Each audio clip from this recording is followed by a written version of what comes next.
صلی اللہ علی حبیبہ محمد وآلہ وبارک وسلم۔ رمضان المبارک کا مہینہ بہت ہی برکت والا ہے۔ اس ماہ مقدس میں قرآن پاک اتارا گیا، اس مقدس ذات پر اور مقدس فرشتہ لے کر آتا تھا۔ رمضان کا ادب کرنا لازمی سمجھیں اپنے اوپر۔ کچھ وقت کی بات تھی کہ بہت زیادہ ادب و احترام تھا، لیکن آج کل تو ہر طرف میرے اپنے ساتھ ہی ایسے ہم جا رہے تھے تو ایسے بچہ چیزیں بیچنے کے لیے بس میں چڑھ گیا، ایک کے ہاتھ میں امرود تھے، ایک کے ہاتھ میں گڈیری تھی، اور وہ زور شور سے آوازیں لگانی شروع کر دی انہوں نے۔ تو میں نے کہا کہ آپ کو معلوم نہیں ہے کہ یہ رمضان کا مہینہ ہے اور آپ مسلمان نہیں ہو؟ تو اس نے کہا کہ کیا ہم بھوکے مر جائیں؟ استغفر اللہ۔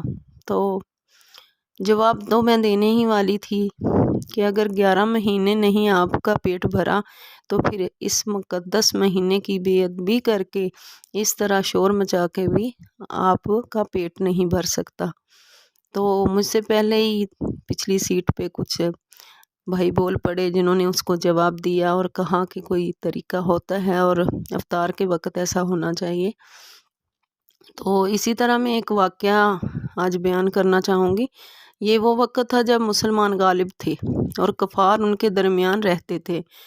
ایک مرتبہ ایک مجوسی کے بیٹے نے رمضان المبارک کے دنوں میں کھلے عام کھانا کھایا تو اس مجوسی کو بہت غصہ آیا۔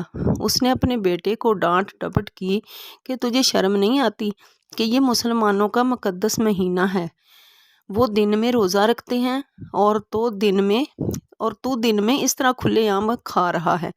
خیر بات آئی گئی ہو گئی۔ اس مجوسی کے پڑوسی میں ایک بزرگ رہتے تھے۔ جب اس مجوسی کا انتقال ہو گیا تو اس بزرگ نے اس کو خواب میں دیکھا کہ وہ مجوسی جنت کی بہاروں میں ہے۔ بزرگ بڑے حیران ہوئے، پوچھا کہ آپ تو مجوسی تھے اور میں آپ کو جنت میں دیکھ رہا ہوں۔